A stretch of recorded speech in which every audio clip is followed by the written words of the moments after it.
Interesting facts about the Chicago fire of 1871. The beginning of the fire. The fire started on the night of October 8, 1871, in a small warehouse on DeCoven Street.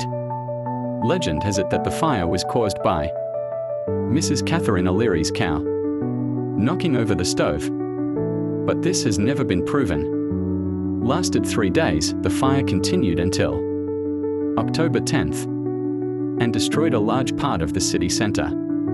The problem of urban construction, Chicago at that time was built mainly of wood. Streets, roofs, and even some sidewalks were made of wood, which caused the fire to spread quickly. Weather influences, there were high winds when the fire started, and Chicago was going through a long dry spell. These factors made it very difficult to control the fire. Casualties and damage, at least 300 people died as a result of the fire. More than 100,000 people, the population of the city was about 300,000, were left homeless. The total damage was estimated at around $200 million.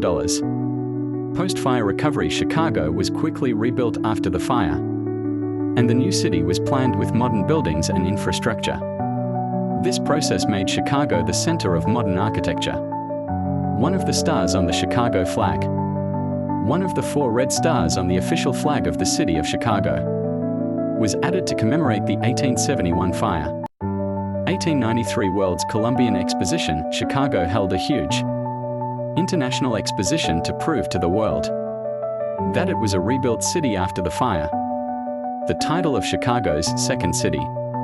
Chicago is known as the Second City because the city completely reinvented itself after the fire. This name is still widely used. Summary. Although the fire of 1871 was devastating for Chicago, it made the city stronger, more innovative, and more modern. As a result, Chicago became one of the largest economic, architectural, and transportation centers of the United States. According to 2023 data, the population of Chicago will be approximately 2.7 million people. The city is multi-ethnic and multicultural, inhabited by representatives of various ethnic groups and nationalities. Economy. Chicago is one of the important economic centers of the United States and is a leader in finance, trade, manufacturing, and technology. The headquarters of many large companies are located in the city.